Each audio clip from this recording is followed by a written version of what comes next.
All right, guys, today we're putting together the Popup Toppled Arches, and because basically each side is a mirror, we're just going to assemble one side, and the other side will be assembled exactly like it. So you're going to need a couple of things for this pop-up. Let's get started. First thing you're going to need is a copy of your Toppled Arches pop-up printed out, double-sided, and I only have one copy of these 2 pages double-sided. You're going to need 2 copies. The PDF should have 2 copies there. So you'll have 2 pages that look like this on the front and 2 pages that look like this. You're going to want to print them double-sided on cardstock. And the bases will be blank on the backs. So so we're going to do one side, just one side, and the other side is going to be exactly the same. So let's get started. You're going to need some other supplies, double-sided tape or glue, X-Acto knife blades, a ruler, some scissors, a pen for scoring, preferably dried out ballpoint pen. It's the best kind. Pretty much a felt tip pen's not going to work, so dried out ballpoint pen if you're scoring. And an X-Acto knife, of course some extra blades just in case. The first thing we're going to do is put together the base. So what I'm going to do first thing is cut out these base pieces.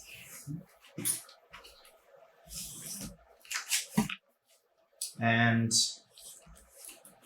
in the places where I know that one piece is going to overlap another piece, cutting right along the edge. And you could cut all of these pieces right to the edge, that would work fine, but this is just saving me a little time to do it this way. And it makes it a little bit easier with double-sided tape because it makes it easier to get a nice seal all the way to the edge of the baseboard. Keeps the edge of the tape from popping up at all. I mean, you do want things popping up, just not that, you know.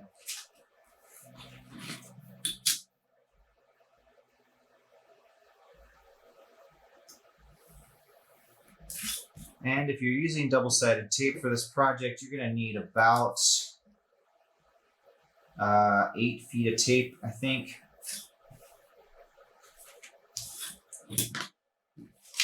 I think that would just about do it. So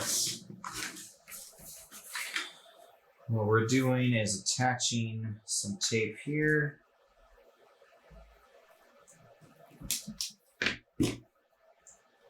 So that we can put these 2 larger base pieces together, match up the textures, match up that center line, and tape it together. Do the same thing with the 2 smaller triangular pieces.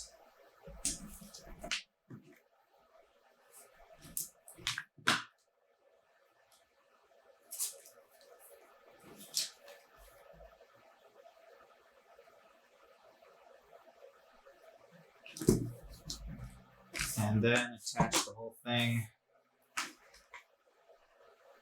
from here to here. Safer to tape on this side to ensure the best possible result.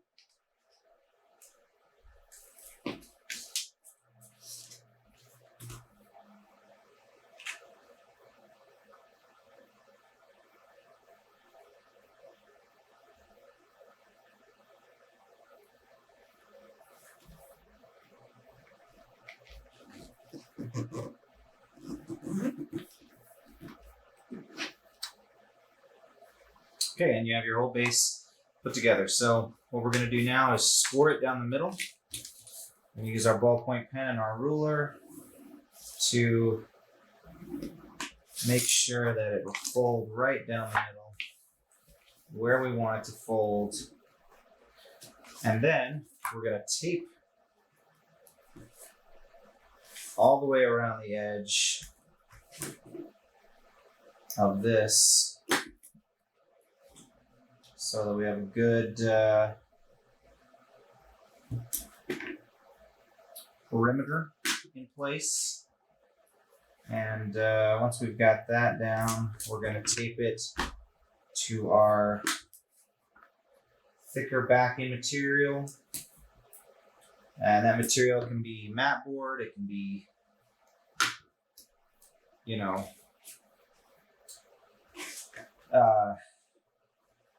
cardboard, foam core. I think even poster board would work. Poster board can be a little thin. You want something that's thick enough that it's not going to bend too much.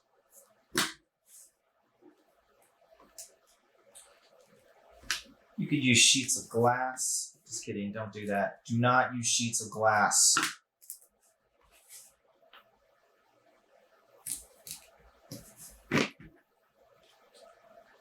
All right, so once you've got the perimeter on both sides,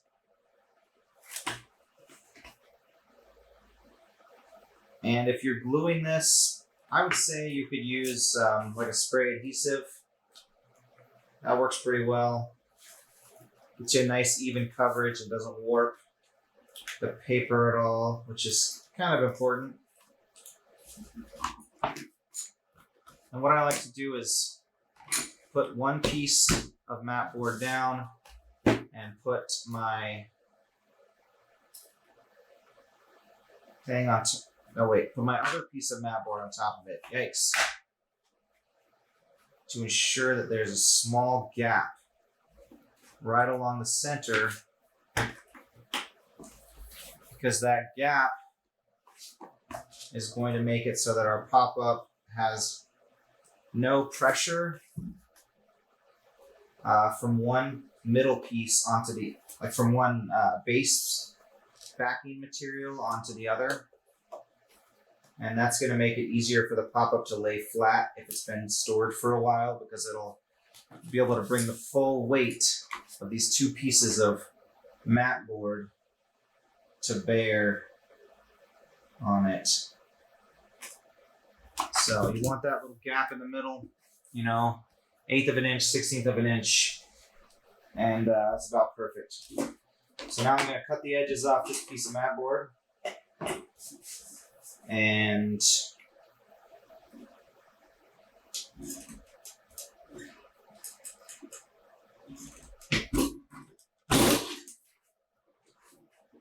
make it into a nice looking hexagon. It's a fine shape.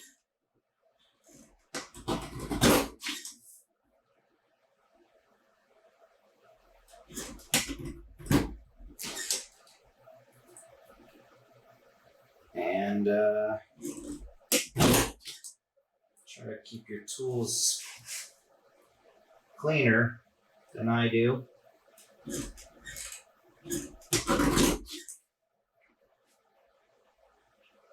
Okay, that is that. You've got a hexagon. You're ready to attach your other parts. And again, we're doing one side of this. So everything over here, ignore that. The numbers will be the same. You got there. And we're just going to do one side from the ruler on down. And then the other side will be exactly the same. So let's start by scoring the parts. And that means anywhere you see a blue arrow to another blue arrow, you're going to line up your ruler and score right along that line.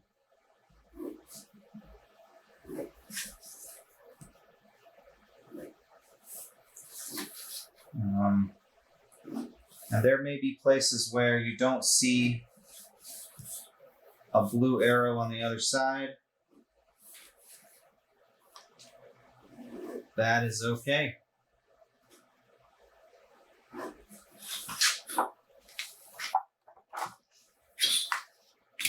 So we're just going to score each of these parts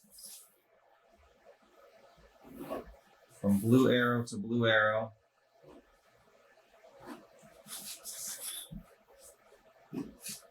And once we get that scored, we'll be ready to start cutting.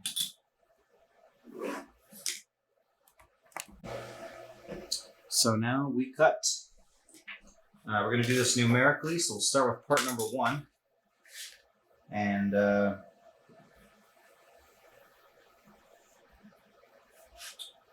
cut that out.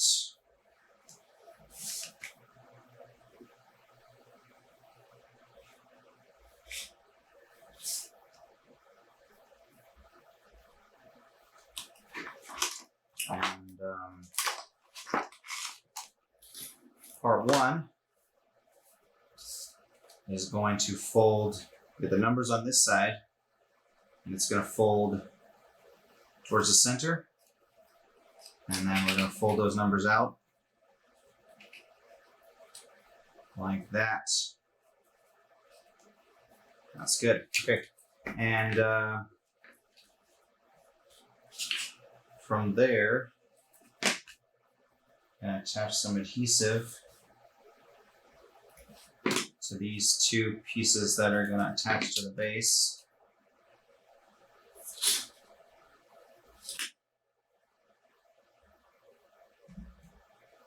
And we're going to attach one to B1 and one to B2. Here we go. One to B1, one to B2. We're just going to line up the shapes with those shapes that have been printed onto the ground. Base piece there, and there we go. That's in. Next we have piece number 2. And piece number 2 is a little platform that attaches to piece number 1 that you can stand a mini on, and they'll be, you know, a little higher up, a little hard to get to. Able to look through the little archway there to the other side. So, and 1 to 2 just goes right here. What you're going to do is line up those stone textures so they look nice, and tape that on. So now we have part number 3, and part number 3 is a big part, maybe the biggest part we have. We're going to try to cut out these interior archways first. Always easiest to cut out the interior stuff before you cut out the outside, because at this point the interior stuff has a lot of support from the rest of the paper, and in just a few seconds, it won't. So the extra support makes it easier to get nice, clean cuts where you want them.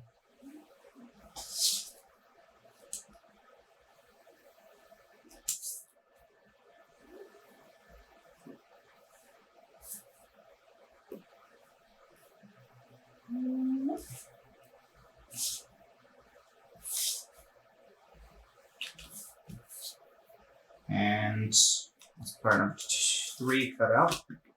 Part number 3, you're going to fold a mountain fold right in the middle, and 2 valley folds here and here. Put some adhesive onto the base flaps.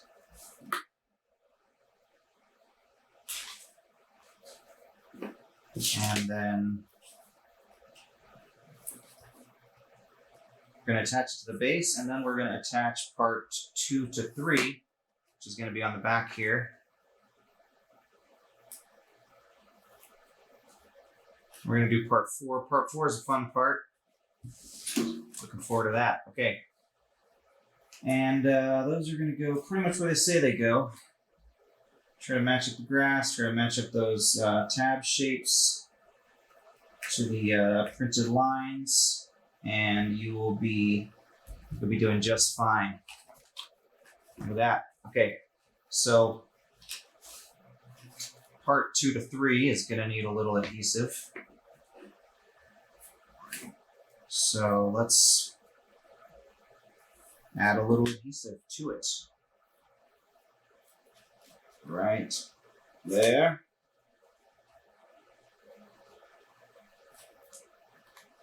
And then part 2 to 3. Now, once again, you're lining up those textures. So you should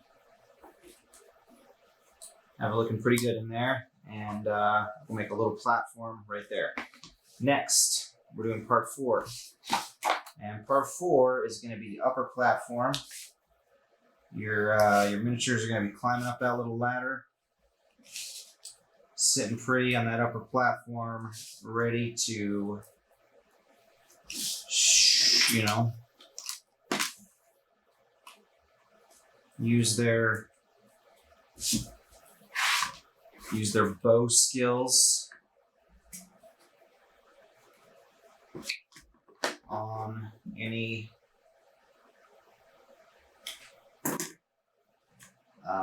creatures that mean them harm.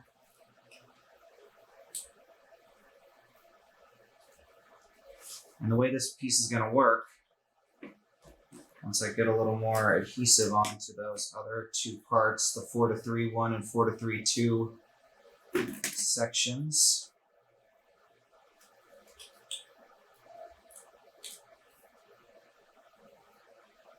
It's sometimes easier to get all the adhesive in place at once, and this is definitely one of those parts. A little bit easier with glue, actually. So this piece is going to go right here. These pieces are just going to line up right into the corner, right there, and where the angle is, and then these pieces are going to cinch right into the corner on part number 3. So the whole thing works great. Very stable structure. You could put a couple of big minis on there. You'd be just fine. Now we're going to do part number 5. Part number 5 is decorative, you know. I should say part number 5 appears decorative, but without part number 5, what happens is the 2 part number 3s run right into each other on each side when they try to fold down. And with part number 5, even though it appears decorative, it's a little arch thingy, because they both have one of these, when the 2 part number 3s meet in the middle, this one goes one way and this one goes the other way, and the whole thing folds flat. So these seemingly useless filigrees are actually what makes it possible to have 2 tall structures on the same pop-up.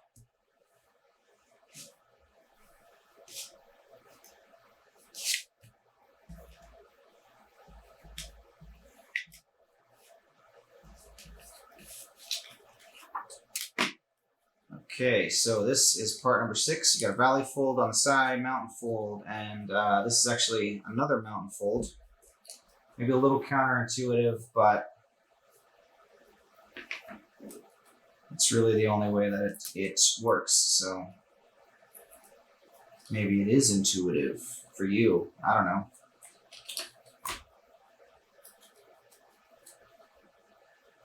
Maybe you can read my mind. All right, so this piece attaches right here where 6 to B is, and then it forms a little platform that comes out of this doorway. Okay, so there's a little doorway there, things can get in and out onto the platform, and of course the whole thing is folding flat nicely and coming up pretty stable. So now we work on part number 7 and part number 8. Those 2 kind of go together. And I mean by that they attach to each other and work together to make pop-up things happen.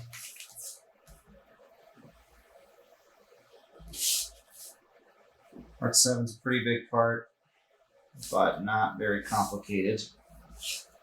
But it definitely doesn't work without part number 8. They go together like two things that go together. Pretty sure those are the words. Okay.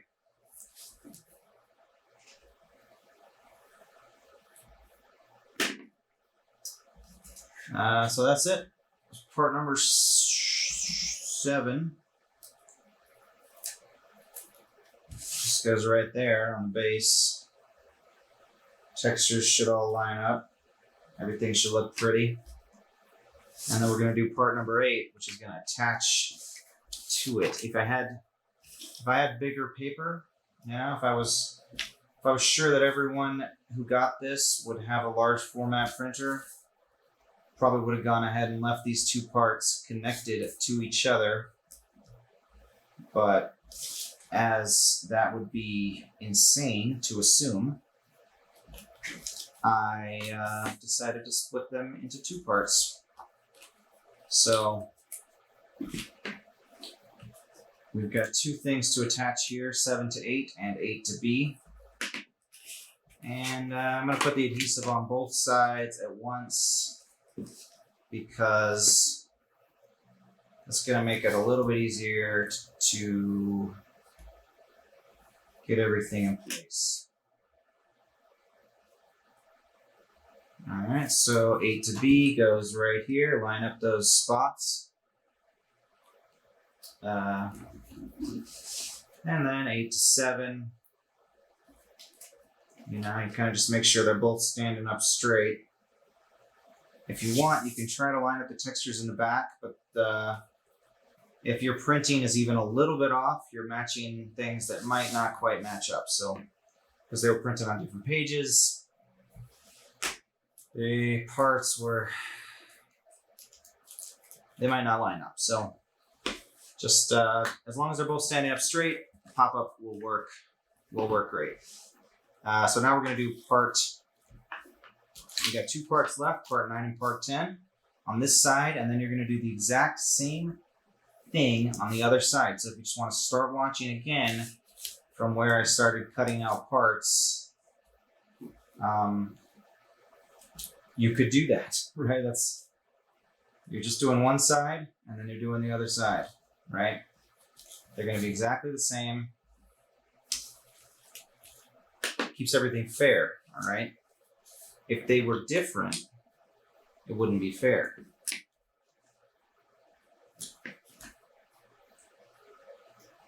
All right, so this is part number 9. It's going to go right there into that square. And then what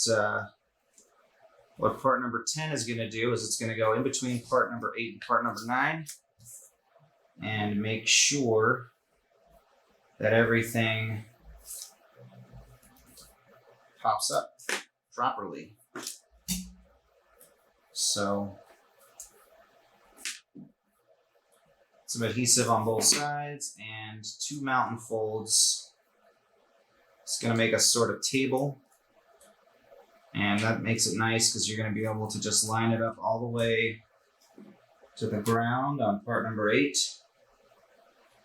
and then line it up onto the ground on part number 9, and just attach that together. So that is what 1/2 looks like of this pop-up, and the other half is going to look exactly the same, so that when you have both sides on there, it'll look like that. Okay? Thanks for watching. You should be able to find these on stonehavenmini.com.